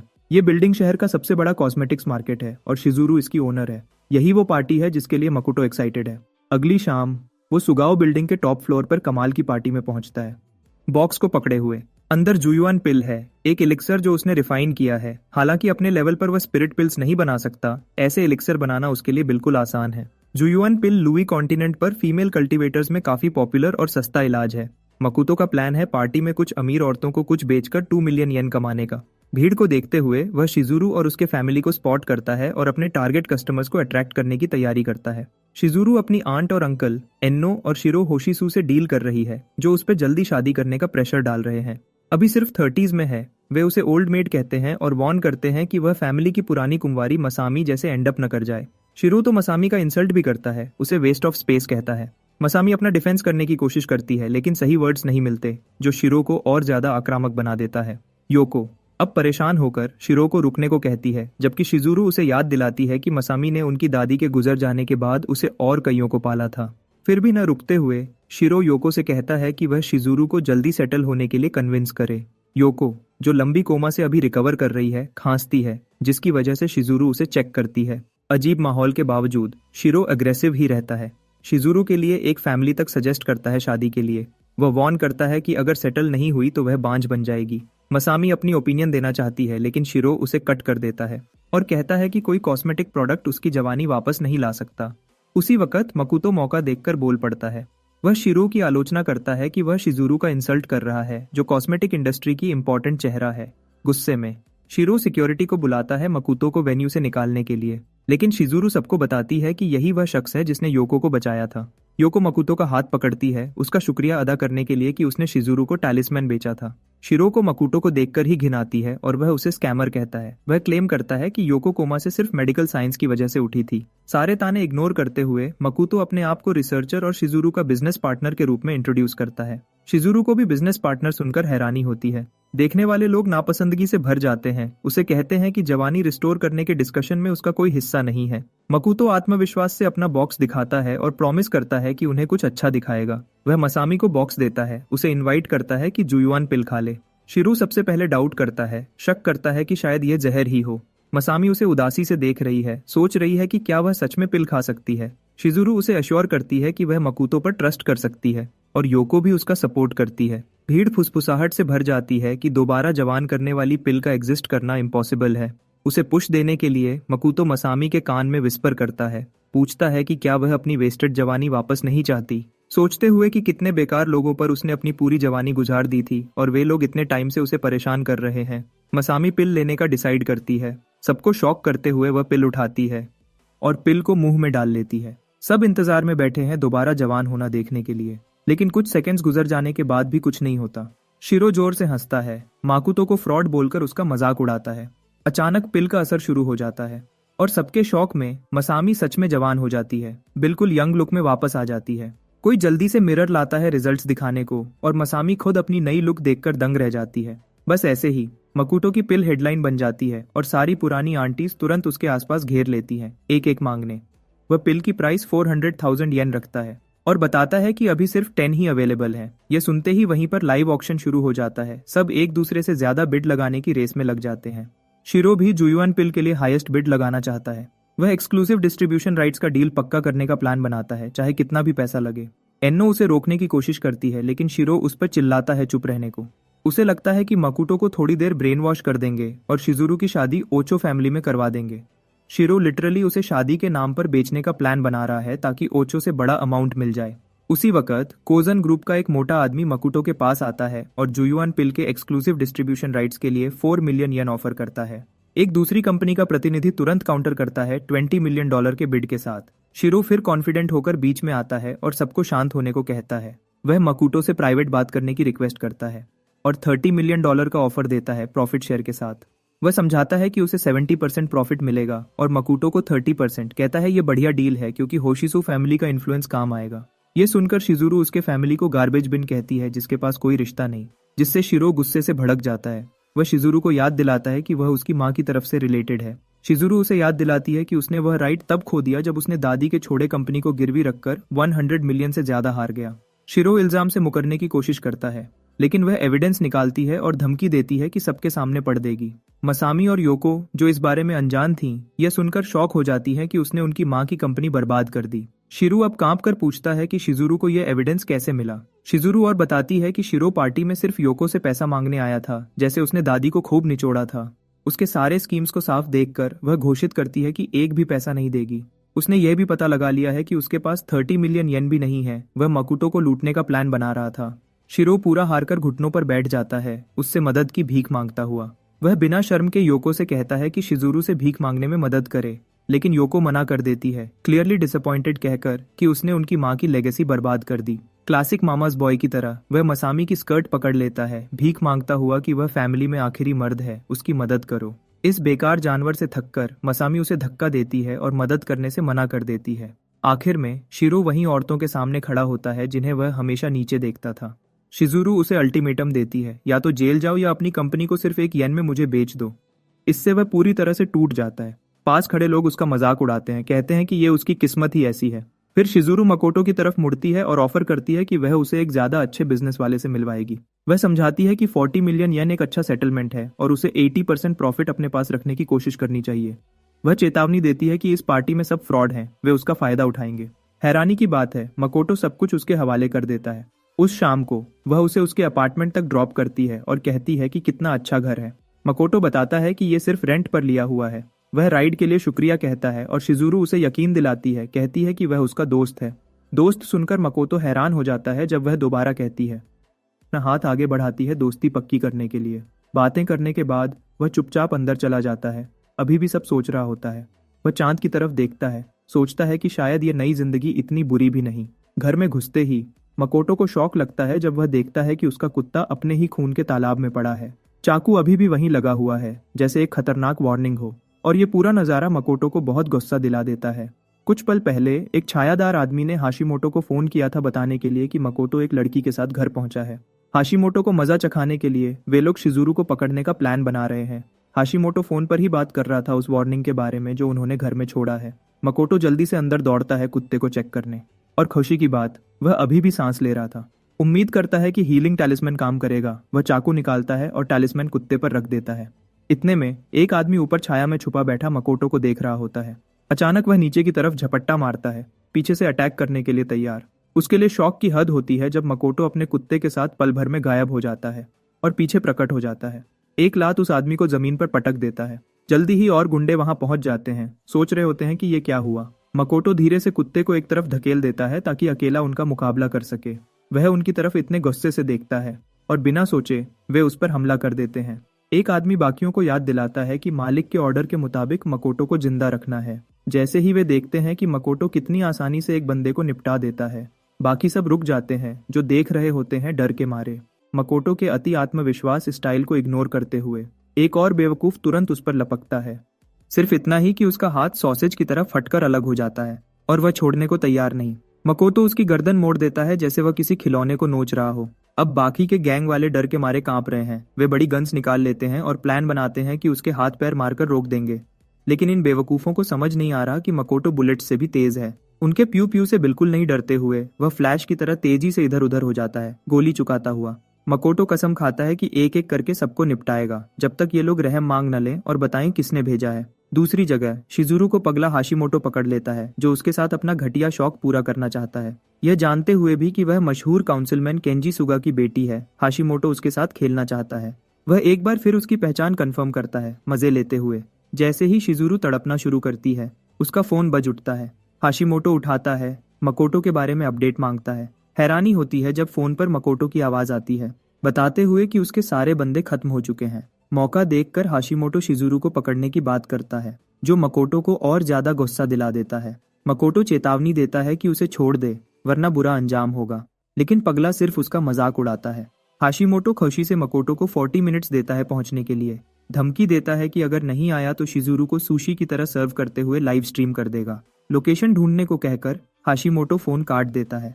गुस्से में मकोटो हाथ में सस्ता फोन कुचल देता है। हाशिमोटो शिजुरू के साथ अपना घटिया काम जारी रखता है। मेन इवेंट से पहले टीजर वीडियो बनाने का प्लान बना रहा। वह उसके मुंह से टेप उतार देता है, लेकिन जैसे ही आगे बढ़ता है दरवाजे पर नॉक होती है। दरवाजा खोलता है तो गार्ड्स बताते हैं कि वेयरहाउस में फायर अलार्म बज गया है। हाशिमोटो जल्दी से उन्हें कहता है कि अलार्म बंद कर दो ताकि पुलिस न आ जाए। खुद जाकर देखने का फैसला करता है। गार्ड से कहता है दरवाजा संभालो। वह अलार्म चेक करता है। वह जाते ही कुछ पल बाद किसी ने गार्ड को इतना जोरदार मुक्का मारा कि दरवाजा ही टूट गया। शिजुरू ऊपर देखती है कि मकोटो उसे बचाने आया है या नहीं। सिर्फ 1 घंटा पहले फुनाकी मकोटो के घर पर ryuta के लिए इंट्रोडक्शन लेटर देने आया था, लेकिन फोन नहीं लगा। वह एड्रेस दोबारा चेक करता है कि सही जगह पर है। उसी वक्त उसने सुना कोई हाशिमोटो को बता रहा था कि मकोटो अपनी गर्लफ्रेंड के साथ घर लौटा है। बातचीत से पता चला कि घर के अंदर 6 गुंडे मकोटो का इंतजार कर रहे हैं। उसने ये भी देखा कि बेहोश शिजुरू को जबरदस्ती गाड़ी में डाला जा रहा है। फुनाकी छुपकर एक कोने से सब देख रहा था। जैसे ही शिजुरू वाली गाड़ी निकलती है, वह अपनी बाइक पर सवार होकर उसका पीछा करता है और मकोटो को एड्रेस भेजने का प्लान कर रहा होता है। एक प्राइवेट मैंशन पर पहुंचकर फुनाकी की आखिरकार मकोटो से बात हो जाती है। वह उसे बताता है कि शिजुरू को पकड़ लिया गया है और मैंशन का पता भी देता है। मकोटो हैरान हो जाता है और पूछता है कि फुनाकी को ये सब कैसे पता चला। कॉल से पहले वह एक गुंडे से पूछताछ कर रहा था। उसे इतना मारता कि मौत के किनारे तक ले जाता, फिर हीलिंग टैलिस्मैन से ठीक करता ताकि और टॉर्चर कर सके। टाइम वेस्ट न करते हुए मकोटो फुनाकी से कहता है कि शिजुरू को बचाने में मदद करो। रिक्वेस्ट करने के बाद वह कसम खाता है कि हाशिमोटो को खुद सबका सिखाएगा। ये रिक्वेस्ट ही थी जिसने फुनाकी को पहले फायर अलार्म बजवाने पर मजबूर किया ताकि हाशिमोटो रूम से बाहर निकले। वह इंतजार करता है हाशिमोटो के जाने का, फिर गार्ड्स के पास जाता है जो अपने घटिया बॉस की बुराई कर रहे थे। फुनाकी एक्वामैन की तरह उनकी तरफ चलता है, उनके सवालों को बिल्कुल इग्नोर करता हुआ। तभी उसने उन पर अटैक किया था। अटैक की ताकत से दरवाजा तोड़ दिया। शिजुरू, जो बेहोश सी लग रही थी, मकोटो का नाम लेती है, सोचकर कि वह उसे बचाने आया है, लेकिन ये तो सिर्फ फुनाकी था जो मकोटो की रिक्वेस्ट पर उसे बचाने आया था। फुनाकी उसे जैसे मुर्दा बाहर उठाता है और हाशिमोटो के वापस आने से पहले तेजी से वहां से निकल जाता है। वह पीछे के गार्डन में जाने वाले दरवाजे तक पहुंचता है जहां कार खड़ी है और आगे बढ़ता है, उम्मीद के साथ कि कोई पकड़ने से पहले निकल जाएंगे। जैसे ही वह हैंडल पकड़ता है, एक गोली उसकी जांघ फाड़ देती है। झटका लगने से वह शिजुरू को गोद में लिए जमीन पर गिर पड़ता है। दर्द में भी फुनाकी अपने हाथ से उसका सिर बचाता है जमीन पर लगने से। कुछ पल बाद हाशिमोटो अंदर आता है, अपने परफेक्ट शॉट का शान मारता हुआ। उसके बंदे भी हाँ में हाँ मिलाते हुए ताली बजाते हैं जैसे कठपुतलियां। फुनाकी का दिल जोर से धड़कता है, सोचता है कि ये लोग इतनी जल्दी कैसे वापस आ गए। अपना डर छुपाते हुए वह हाशिमोटो को पुराने दोस्त की तरह हेलो कहता है। हाशिमोटो हालात का मजा ले रहा है, जोर से हंसता है जब वह गद्दार को निपटने का सोचता है। बिना लड़े हार न मानने वाला फुनाकी खुद को संभालता है और सीधा चैलेंज कर देता है। इधर मैंशन के बाहर मकोटो हिसाब चुकता करने आता है उस पागल के साथ। गार्ड्स दरवाजे की तरफ दौड़ते हैं, हैरान कि कौन इतनी हिम्मत कर रहा है इतने सीधे आने की। मकोटो पूरे गुस्से में उनकी तरफ देखने की भी जहमत नहीं करता। वह आराम से दरवाजे को मुक्का मारकर तोड़ देता है जैसे सस्ता खिलौना हो कोई। गार्ड्स को हैरान हुआ छोड़कर वे सब एक साथ उस पर टूट पड़ते हैं, सोचते हैं कि नंबर से काम बन जाएगा। बदकिस्मती से उनके लिए मकोटो उन सबको आसानी से चीरता हुआ गुजर जाता है, उन्हें कचरे की तरह साइड में फेंकता हुआ। कुछ ही सेकंड्स में सहन बिल्कुल शांत हो जाता है। गिरे हुए गार्ड्स के बीच खड़ा मकोटो जोर से अपने आने के बारे में बताता है, पूरा मेन हीरो बनकर।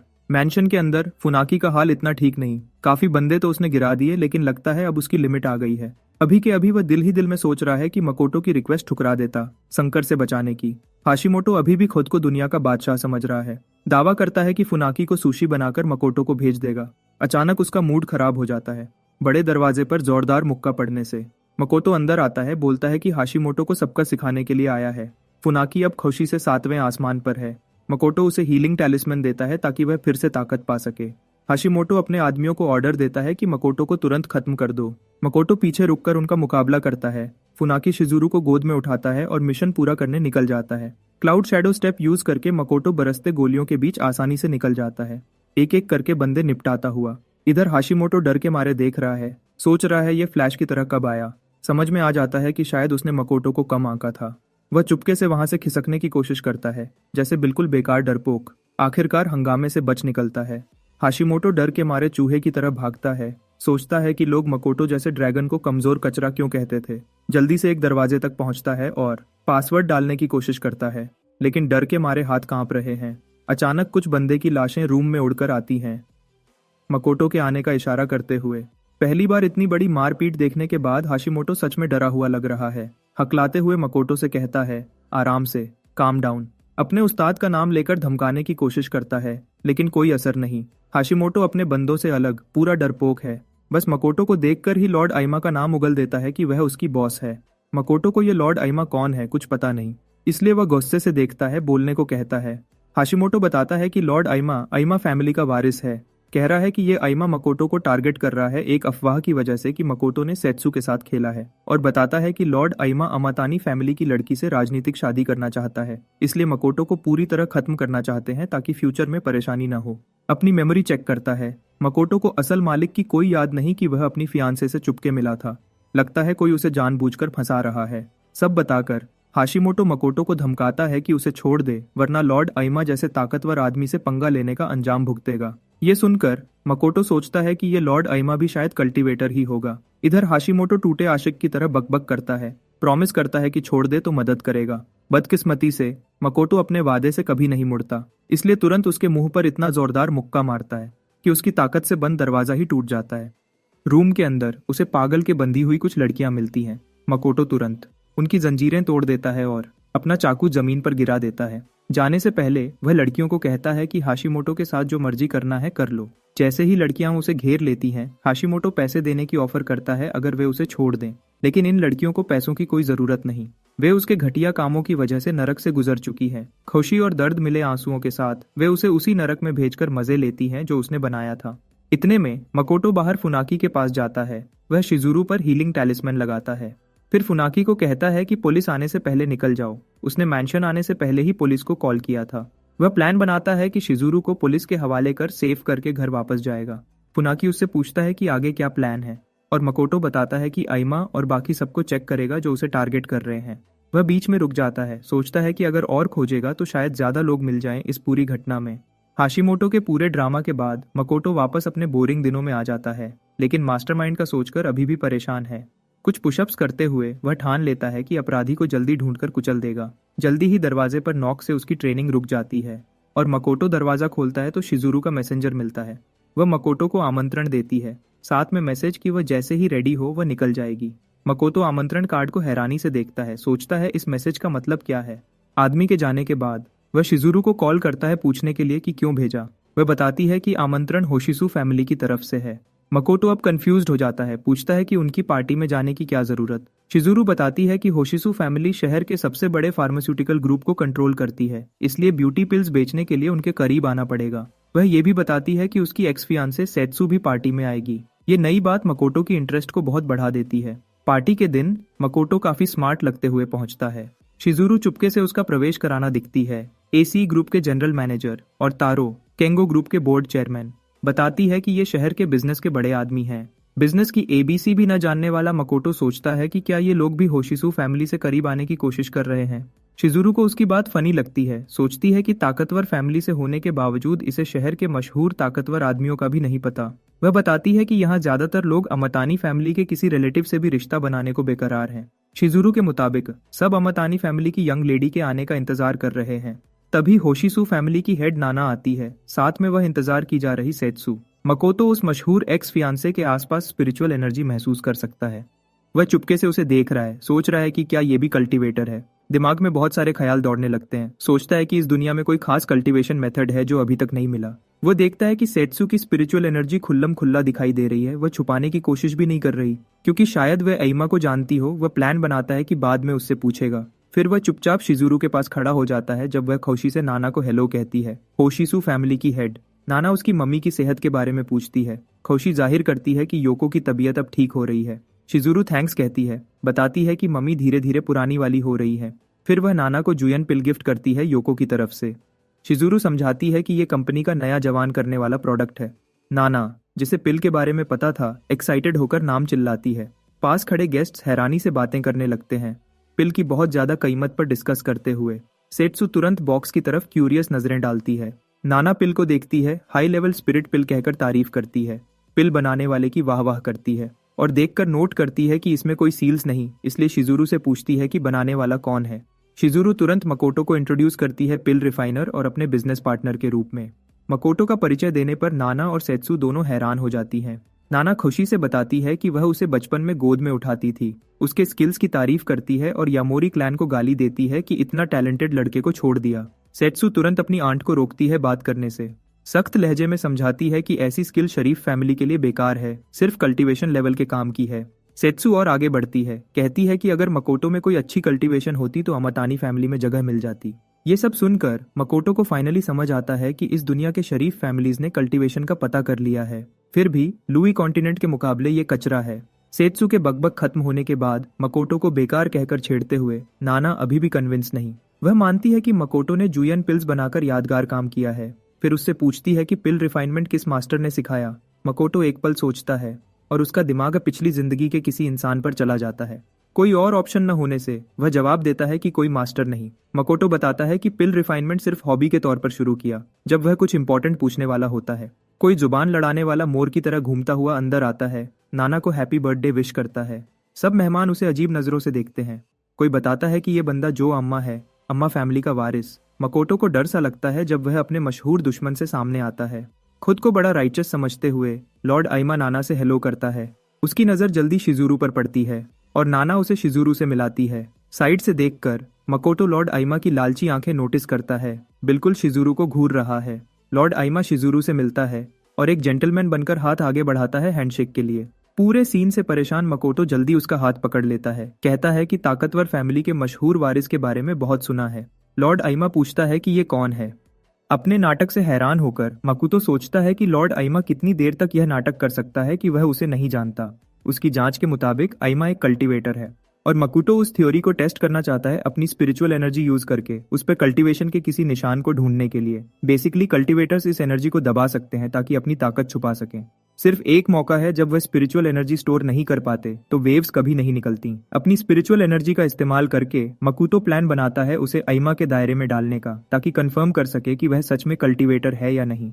कुछ पल ट्राई करने के बाद रिजल्ट खाली आता है, मतलब आइमा में स्पिरिचुअल एनर्जी का कोई निशान नहीं है। ये बात मकोटो को हैरान कर देती है। वह सोचने लगता है कि शायद आइमा कल्टीवेटर है ही नहीं। जल्दी ही वह खुद को भूल जाता है और आइमा का हाथ बहुत जोर से पकड़ लेता है, जिसकी वजह से वह दर्द से हाथ झटक कर पीछे कर लेता है। आइमा फिर जल्दी से मकोटो को हेलो करता है, फिर उसे खट्टे दूध की तरह इग्नोर करके सेत्सु की तरफ मुड़ता है। मकोटो अभी भी कंफ्यूज्ड है कि इस बंदे पे एनर्जी क्यों नहीं फील हुई। उसके साथ छोटे से मुलाकात पर भी कोई इशारा नहीं मिला। उसके बाद सब लोग डिनर एंजॉय करने के लिए बैठ जाते हैं। जल्दी ही बटलर अनाउंस करता है कि खाना खत्म होने के बाद सब हॉल में गैदर हो जाए डांस पार्टी के लिए। कुछ पल बाद डांस पार्टी शुरू हो जाती है, लेकिन मकोटो किसी पर भी घूर नहीं कर पा रहा। वह हाशिमोटो के बारे में सोच रहा है और यह कि क्या उसने आइमा के कल्टीवेटर होने के बारे में झूठ बोला।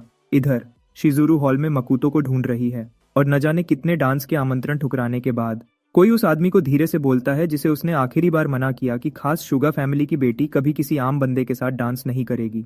वह यह भी बताता है कि शिजुरू हाई मगरूर है और ताकतवर फैमिलीज को भी उसका ध्यान हासिल करना मुश्किल पड़ता है। जब वह बंदा अभी भी इसके बारे में बकबक कर रहा है, उसका दोस्त शिजुरू की तरफ इशारा करता है। असल में वह मकोटो को अपना ध्यान देने के लिए भीख मांग रही है। शिजुरू का मकोटो को डांस के लिए आमंत्रण करना सबको हैरान कर देता है, सेत्सु को भी। बहुत दूर कहीं आइमा अपनी कार की तरफ जा रहा है और कार में बैठने से पहले गार्ड्स को वार्न करता है कि कोई उसकी गाड़ी के पास नहीं आए। कार के अंदर से गार्ड्स को अजीब अजीब आवाजें आ रही होती हैं। गार्ड्स आपस में बात करने लगते हैं, सोचते हैं कि वह हमेशा कार में अकेला क्यों रहता है अपने एक बॉडीगार्ड के साथ। एक और बंदा बोलता है कि आइमा के सारे बॉडीगार्ड्स आखिर में अजीब व्यवहार करने लगते हैं और अपने फैमिली को भी पहचान न पाए।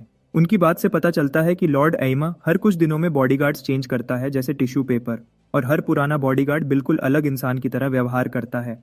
अफवाहों के मुताबिक एक तो पूरा गायब भी हो गया। इधर कार के अंदर बॉडीगार्ड आइमा को थप्पड़ मारता है, गालियां देता है कि सेत्सु के सामने दूसरी औरत का हाथ क्यों पकड़ने की कोशिश की। आइमा डर भरे एक्सप्रेशंस के साथ जल्दी जल्दी माफी मांगता है गलती करने के लिए। अचानक बॉडीगार्ड की उंगली में पहनी रिंग से स्पिरिचुअल एनर्जी निकलने लगती है। उसका चेहरा अजीब तरह से बदल जाता है, असली लॉर्ड आइमा में बदल जाता है। वह बताता है कि उसने इस फेक डबल को सिर्फ थोड़ी सी उपयोगिता की वजह से रखा था। फिर धमकी देता है कि अगर आज जैसी गलती दोबारा की तो इस बंदे का अंजाम कर देगा। कुछ पल बाद लॉर्ड एमा गाड़ी से बाहर निकल आता है और दो गार्ड्स को बोलता है कि वे उसके साथ हॉल में चलें। एक गार्ड कार की तरफ शक भरी नजरों से देखता है, सोचता है कि अंदर जो दूसरा बंदा था उसके साथ क्या हुआ होगा। वह नोटिस करता है कि बाकी बातों की तरह एक बॉडीगार्ड हमेशा गायब हो जाता है। इधर कार के अंदर फेक एमा को बांधकर मुंह बंद कर दिया गया है। वह आजादी पाने की कोशिश करता है लेकिन रस्सियां बहुत मजबूत बांधी गई हैं। जल्दी ही फेक बंदा रो पड़ता है, देखकर कि वह अपनी किस्मत से बच नहीं सकता। उसके बाद असली एमा हॉल में घुस आता है जैसे कुछ मिनट्स पहले कार में कोई एलियन वाला कांड नहीं किया हो। खुशी से सेत्सु को आवाज देता है, लेकिन वह अपने पुराने बॉयफ्रेंड और उसकी नई गर्लफ्रेंड को साथ डांस करते देखकर जल रही होती है। सच में पूरा हॉल मकुतो और शिजुरू पर ही फोकस किया हुआ है। आइमा उसकी नजर का पीछा करता है देखने के लिए कि क्या चीज उसका ध्यान खींच रही है। हॉल में फुसफुसाहट शुरू हो जाती है जब लोग मकुतो की पहचान के बारे में गेस करते हैं। सब सोचते हैं कि किस तरह किसी ने इस मशहूर क्वीन शिजुरू को जीत लिया। शिजुरू और मकोतो अपनी ही दुनिया में खोए हुए लग रहे हैं। म्यूजिक अपने हाई पर पहुंचता है, दोनों को पूरी तरह से खुशी के बुलंदियों पर पहुंचा देता है। इस रोमांटिक लम्हे को देखकर शिजुरू मकोतो की तारीफ करती है कि वह कितना जबरदस्त डांसर है, जिससे वह बिल्कुल बेखौफ हो जाता है। वह और तारीफ करती है कि उसने पार्टी के मूड को कितनी अच्छी तरह मैच किया। शिजुरू समझाती है कि यही एक तरीका है होशिसू फैमिली का ध्यान हासिल करने का, उनके जवान करने वाली पिल्स के प्लान के लिए। मकोतो खुश है कि उसके डांस स्किल्स से सबका ध्यान जा रहा है क्योंकि असली मालिक ने घर से निकाले जाने से पहले डांसिंग सीख ली थी। उस स्किल को कल्टीवेशन से आए संतुलन के साथ मिलाकर मकोटो डांस फ्लोर पर पूरा हैवान बन जाता है। नाना, जो अभी देखा उससे प्रभावित है, सेत्सु से पूछती है कि क्या उसे पता था मकोटो डांस कर सकता है। हमेशा हारनी सेत्सु उसका मजाक उड़ाती है कि डांसर होने के बावजूद वह बेकार ही है। नाना उसे छेड़ती है, कहती है कि उसने पकड़ा कि तू उन दोनों को कितने गौर से देख रही थी डांस के दौरान। एमा भी बात में शामिल हो जाता है, जिससे नाना पूछती है कि क्या सच में उसे मकुतो नहीं जानता। आइमा उसे यकीन दिलाता है कि आज ही पहली बार मिल रहे हैं, लेकिन नाना को यह बात काफी शक्की लगती है। वह सोचती है कि ताकतवर फैमिली का वारिस इतनी मशहूरी के बारे में कैसे नहीं जानता। आइमा उसे बहकाने के लिए कोई छोटा सा बहाना बनाता है, जिसे नाना बिल्कुल इग्नोर कर देती है। वह मकुतो के पिल रिफाइनमेंट के टैलेंट पर सोच में पड़ जाती है। उसके टोन से उसे लगता है कि वह मकुतो को अगले लेवल पर ले जाना चाहती है। आइमा को इससे खतरा महसूस होता है और वह उसे बुरी नजरों से घूरता है। आइमा दिल ही दिल में नाना को गालियां देता है। वह उसे सिर्फ सेत्सु की वजह से खुला छोड़ रखा है। फिर वह मकुतो पर नजरें गड़ा देता है, उसे भी चुपके से गालियां देता है। इतने में पहले वाले दो गॉसिप करने वाले बंदे मकुतो की पहचान पता कर लेते हैं। ये इग्नोर करके कि सेत्सु सब कुछ सुन सकती है, वह सेत्सु, आइमा और मकुतो के बीच लव ट्रायंगल की बात करते हैं। सिल्वर बालों वाला मकुतो का मजाक उड़ाता है कि उसने मशहूर होने का सबसे आसान रास्ता छोड़ दिया। ब्लॉन्ड वाला बोलता है कि यमोरी के इस कचरे के लिए पहचान बनाने का सिर्फ एक ही रास्ता है कि वह सेत्सु के पीछे भोला आदमी बने। वह यह भी अंदाजा लगाते हैं कि मकुतो पार्टी में सेत्सु के करीब आने के लिए ही आया होगा। सेत्सु सबकी बकवास से तंग आकर टेबल से उठ जाती है। नाना कहती है कि थोड़ी देर और रह, लेकिन सेत्सु कहती है कि उसे आराम चाहिए। चुपके से जाने के बजाय वह अचानक रुककर मकुतो का सामना करती है। मकुतो, जो अपने काम से काम रख रहा था, पूरे सीन से कंफ्यूज्ड हो जाता है। वह गुस्से में उस पर चिल्लाती है जैसे कोई गुस्सा करने वाली आंटी। धमकी देती है कि अपने गंदे ख्यालों को छोड़ दे, जिसमें वह उसके वजह से यमोरी फैमिली को वापस खड़ा करना चाहता है। मकुतो और ज्यादा कंफ्यूज्ड हो जाता है और उसे ऐसे घूरता है जैसे वह पागल खाने से भागी हो। वह जाने के लिए मुड़ती है, कहती है कि पिल रिफाइनमेंट से जो पैसे आए उनसे अपनी जिंदगी पर फोकस करे और औरत को इस्तेमाल करके ऊंची जगह चढ़ने की कोशिश न करे। मकुतो आराम से उससे पूछता है कि इन दोनों में से असल में किसे ये एडवाइस की जरूरत है। सेत्सु और ज्यादा हैरान हो जाती है जब वह उसकी स्पिरिचुअल एनर्जी पर बात करता है। उसने पहले ही नोटिस किया था कि कंट्रोल खराब होने की वजह से वह लीक हो रही थी। मकुतो के मुताबिक उसने शायद जबरदस्ती स्पिरिचुअल एनर्जी चोरी की होगी कल्टीवेशन जल्दी बढ़ाने के लिए। वह वार्न करता है कि ऐसे बेकाबू तरीके से लंबी दौड़ में सिर्फ शरीर को नुकसान होता है। उसे गौर से देखकर मकुतो साफ बोल देता है कि उसका शरीर पहले ही अपनी लिमिट पर पहुंच चुका है। फिर भी उसे नीचे देखकर सेत्सु सोचती है कि एक आम बंदे जैसे वह उसकी हालत का सही अनुमान कैसे लगा सकता है। मकुतो फिर बताता है कि वह उसकी प्रॉब्लम ठीक कर सकता है, लेकिन सेत्सु उस पर यकीन नहीं करती। लेकिन उसे कोई फर्क नहीं पड़ता क्योंकि अगर वह यकीन न करे तो नुकसान उसी का होगा। जब वह वार्न करता है कि उसका टाइम खत्म होने वाला है तो सेत्सु डर के मारे सिमट जाती है। वह पास आता है और उसके साथ डील करने की ऑफर देता है, अगर वह आइमा को उसके लिए कुछ दे सके। इधर आइमा गुस्से से खौलते हुए दूर से उन दोनों को देख रहा होता है। पार्टी खत्म होने के बाद शिजुरू और मकुतो नाना से टकरा जाते हैं, जो जुयोन पिल में इंटरेस्ट दिखाती है और उन्हें अकेले में बात के लिए इनवाइट करती है। वे तीनों गार्डन में साथ चलते हैं और मकुतो उससे उसकी असली वजह पूछता है। नाना हंसकर कहती है कि उसे आंटी बुलाओ। मकुतो मना कर देता है क्योंकि वह अब यमोरी फैमिली का हिस्सा नहीं है। यह सुनकर वह कहती है कि वह और सेत्सु एक जैसे हैं। नाना बताती है कि सेत्सु ने भी अपने माँ बाप खो दिए थे और वह अमाटानी फैमिली की कठपुतली बन गई। उसका अंकल ही कठपुतली बनाने वाला है, शादी तक का फैसला वही करता है। खुशकिस्मती से उसे एक बड़ी मार्शल आर्ट्स फैमिली ने पहचान लिया। उनके सपोर्ट से सेत्सु को बड़ा कल्टीवेटर बनने का मौका मिला। नाना और कहती है कि जब तक सेत्सु कॉमनर के दर्जे से ऊपर नहीं उठती, वह फैमिली की कठपुतली ही रहेगी। ये सारी कल्टीवेटर वाली बकवास शिजुरू के लिए बिल्कुल कंफ्यूजिंग है। दूसरी तरफ मकुतो समझ जाता है कि कॉमनर के दर्जे से ऊपर उठने का मतलब थर्ड स्टेज ऑफ कल्टीवेशन में जाना है।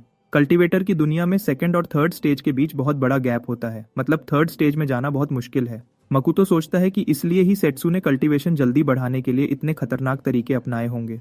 वह हैरान होता है कि नाना उसे यह सब बताई क्यों रही है। नाना उदास होकर बताती है कि वह सेत्सु की हालत ठीक करने की कोशिश कर रही थी, लेकिन कोई दवा काम नहीं कर रही। वह और बताती है कि मकुतो की जुयन पिल्स देखकर उसे नई उम्मीद जगी। शिजुरू को यकीन नहीं होता कि खास मेडिसिन एसोसिएशन की प्रेसिडेंट असली डॉक्टर से ज्यादा मकुतो पर भरोसा कर रही है। मकुतो चुपके से नाना की बातों और बड़े कल्टीवेशन वाले हंगामे पर सोच में पड़ जाता है। वह यह भी नोटिस करता है कि लुई कॉन्टिनेंट के मुकाबले यहाँ की कल्टीवेशन टेक्निक्स बहुत सड़ी हुई है। उसे वाकायत में लाते हुए नाना कहती है कि वह जुयोन पिल में भी इंटरेस्टेड है। शिजुरू बहुत एक्साइटेड हो जाती है क्योंकि होशिसु फैमिली के सपोर्ट से उनका प्रॉफिट स्काई हाई हो जाएगा।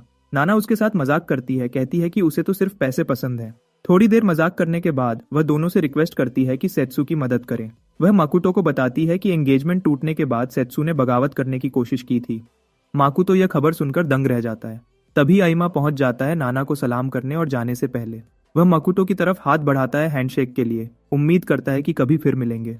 मकुतो उसका हाथ पकड़कर वापस हैंडशेक करता है। हाथ मिलते ही उसे आइमा से स्पिरिचुअल एनर्जी निकलती महसूस होती है। मकुतो को यह अजीब लगता है क्योंकि पहली मुलाकात में उसे कुछ भी फील नहीं हुआ था। हैंडशेक के बाद आइमा अपनी कार की तरफ जाता है और एक गार्ड उसे बताता है कि सेत्सु ने उसके लिए एक गिफ्ट छोड़ा है।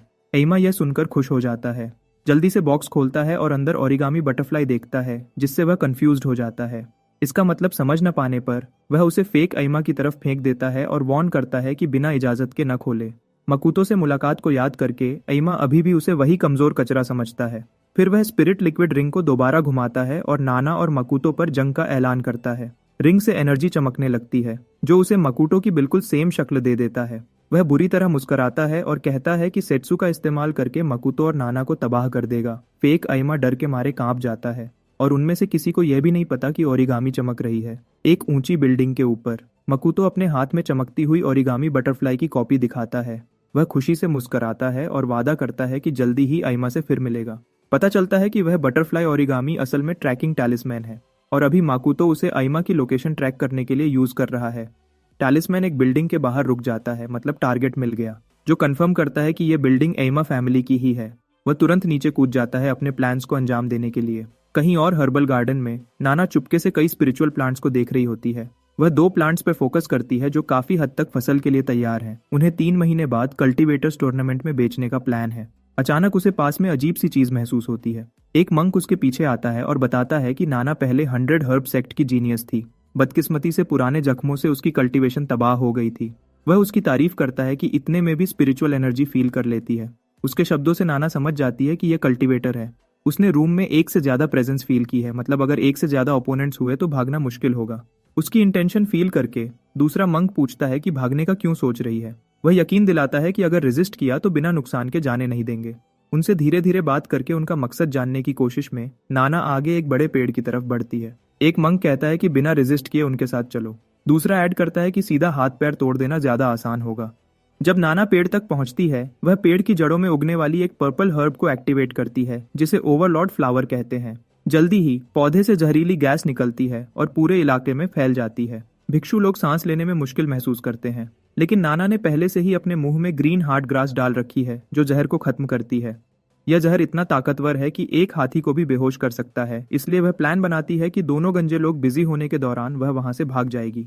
जैसे ही वह जाने वाली होती है, एक भयानक साया अंदर आता है। नाना शैडो आर्ट्स महसूस करती है और तुरंत समझ जाती है कि यह व्यक्ति हिडन शैडो सेक्ट का है। साया हाथ बढ़ाता है और उसे रोक देता है। जब वह व्यक्ति पास आता है तो कंफर्म हो जाता है कि यह वही सेक्ट है जिसने 100 हर्ब सेक्ट को बर्बाद किया था। नाना तड़पती है और पूछती है कि वह कौन है। वह कहती है कि यह दिन अभी नहीं आना चाहिए था और शैडो सेक्ट को अभी खुद को प्रकट करने की कोई वजह नहीं है। फिर वह मुड़ती है और सहम जाती है, क्योंकि उसके सामने मकुतो खड़ा है, लेकिन यह सिर्फ आइमा है जो मकुतो का रूप बदल कर आई है। और वहां आइमा फैमिली बिल्डिंग में वापस मकूतो अंधेरे में छुपकर गार्ड्स के शिफ्ट चेंज होने का इंतजार करता है।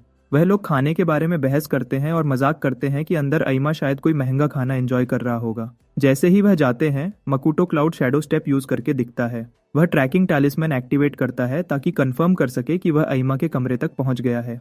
अंदर नकली आइमा ठंडा रामेन खा रहा है और अपनी पुरानी रिकॉर्डिंग देख रहा है। वह सोचता है कि उसकी जिंदगी इतनी बेकार कैसे हो गई। सिर्फ आइमा जैसे दिखने की वजह से उसे बेकार नौकर की तरह ट्रीट किया जा रहा है। यह उसे हद से ज्यादा परेशान कर देता है। असली आइमा से मिलने वाली बेइज्जती के बारे में सोचकर और बुरा लगता है। खुद को न रोकते हुए वह गिफ्ट बॉक्स खोलता है और टैलिस्मैन अचानक एक्टिवेट हो जाता है। उसे दिल का दौरा पड़ने जैसा लगता है। उसे लगता है कि पीछे कोई है और वह घूमता है। सिर्फ मकूतो को खड़ा देखकर वह डर के मारे गिर पड़ता है। मकूतो उसे पहचानता है कि यह वही पहला वर्जन है जिसे पार्टी में मिला था और पूछता है कि याद है क्या। नकली डर के मारे सिर हिलाता है और आइमा का नाम यूज करने की कोशिश करता है। मकूतो जल्दी से उसे रोक देता है और पूछता है कि असली आइमा कहाँ है। कुछ दिन बाद में मकूतो के यूजुअल रूट के पास आइमा के गुंडों का ग्रुप उनके बड़े मोमेंट का इंतजार कर रहा है। फोन पर वह आइमा को यकीन दिला रहे हैं कि वह मकूतो के हाथ पैर तोड़ देंगे और टेकआउट की तरह डिलीवर कर देंगे। टाइम पर उनमें से एक मकूतो को उनकी तरफ आते देख लेता है। मकूतो इस दौरान सोच में खोया हुआ है। वह अभी भी अपनी खोज पर सोच रहा है कि इस दुनिया में स्पिरिचुअल वेसल मौजूद है। इससे उसे शक होता है कि शायद कोई 4th लेवल कल्टीवेटर इस दुनिया के लोगों को सपोर्ट कर रहा है।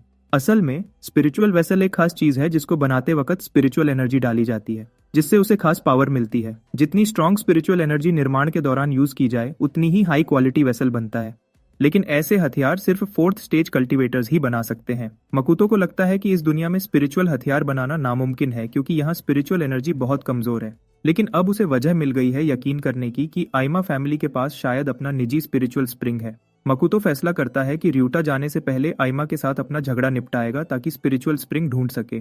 तभी वह ऊपर देखता है और नोटिस करता है कि एक ग्रुप उसका इंतजार कर रहा है। वह लोग आराम से बताते हैं कि किसी ने बड़े पैसे देकर उसे पकड़ने को कहा है, लेकिन मकूतो को कोई फर्क नहीं पड़ता। वह उन्हें एक गुस्से भरी नजर देता है। तुरंत लीडर को बेचैनी महसूस होने लगती है। अपना डर झटक कर बॉस अपने आदमियों को हमला करने का ऑर्डर देता है। वह सब भूखी मुर्गियों की तरह दाना चुगने के लिए मकूतो पर टूट पड़ते हैं। बॉस देखता है कि उसने पूरी भरोसे वाले अनुभवी फाइटर्स लाए हैं। कुछ सेकंड्स बाद उसका आत्मविश्वास उड़ जाता है। मकूतो आराम से हिलता है और चेहरे बदलने लगता है। नाकों की सर्जरी करता है और मुफ्त में हड्डियां सेट कर देता है। पल भर में पूरा ग्रुप नीचे गिर जाता है। बॉस सिर्फ हैरानी से देख सकता है। जब मकूतो धीरे से उसकी तरफ मुड़ता है और पूछता है कि उन्हें किसने भेजा। अगली सुबह सेत्सु और उसकी टीम नाना के घर पर नॉन स्टॉप काम कर रही है, यह समझने की कोशिश में कि क्या हुआ था। एक आदमी उसे फुटेज दिखाता है जिसमें 2 भिक्षु अचानक दिखते हैं। हालांकि वीडियो अचानक कट हो जाती है। गार्ड ये बोलकर खत्म करता है कि नाना को किडनैप कर लिया गया होगा। फिर वह एक और क्लिप दिखाता है जिसमें तीसरा अटैकर है और सेत्सु सहम जाती है जब वह मकूतो का चेहरा देखती है। गुस्से में सेत्सु तुरंत मकूतो के एड्रेस पर निकल पड़ती है। अपार्टमेंट के बाहर एक पिटी बांधा हुआ आदमी उसे रोकता है और आराम से पूछता है कि अपॉइंटमेंट है क्या।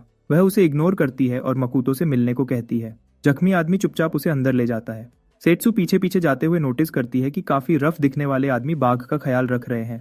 छत पर मकूतो आराम कर रहा है जबकि पिछले दिन का खरीदा हुआ बॉस उसकी सेवा कर रहा है। असल में सारे पिटी बांधे हुए आदमी IMUs के गुंडे ही लगते हैं जिन्होंने पहले उस पर हमला करने की नाकाम कोशिश की थी। कुछ ही पल बाद सेत्सु गुस्से में अंदर घुसती है और मकूतो से चिल्लाती है कि नाना को छोड़ दे। मकूतो कंफ्यूज्ड होकर उसे देखता है। उसे पता ही नहीं कि बात क्या हो रही है। वह फिर इल्जाम लगाती है कि उसने उसकी आंट को किडनैप किया है, जब वह अभी भी हैरान दिखता है। सेत्सु टैबलेट निकालती है और उसे फुटेज दिखाती है। मकूतो तुरंत पहचान जाता है कि वीडियो में जो व्यक्ति है वह स्पिरिचुअल वेसल यूज करके उसका रूप बदल रहा है। वह जल्दी समझ जाता है कि आइमा ने यह सब उसके और सेत्सु के बीच दरार डालने के लिए किया है। जब सेत्सु स्पिरिचुअल एनर्जी निकालना शुरू करती है, लड़ने के लिए तैयार होते हुए, मकूतो आराम से उसे बताता है कि वह रात 1 बजे नाना के घर पर कभी गया ही नहीं था। साबित करने के लिए वह कहता है कि आइमा के गुंडों से पूछ लो, और यह बात सुनकर सेत्सु को चैन मिल जाता है। गुंडों का बॉस फिर उसे अपनी चैट हिस्ट्री दिखाता है आइमा के साथ, समझाता है कि उन्होंने मकूतो को पकड़ने के लिए पैसे लिए थे।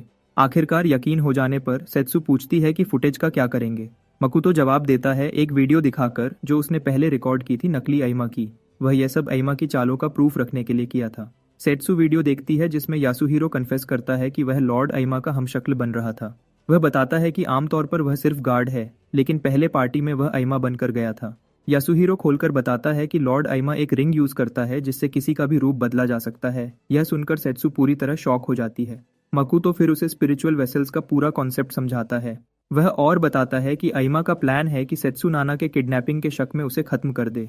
यह सुनकर सेत्सु गुस्से में उसका सामना करने निकल पड़ती है, लेकिन मकुतो उसे रोक लेता है कि बात बिगड़ जाएगी। वह वार्न करता है कि जल्दी में कुछ किया तो नाना को खतरा हो सकता है। सेत्सु पूछती है कि फिर वह कैसे सोच सकता है कि वह यह सब छोड़ दे, वह तो ऐसे ही रहने वाली नहीं है। मकुतो बताता है कि वह आइमा की ही चालों से उस पर पलटवार कर सकते हैं।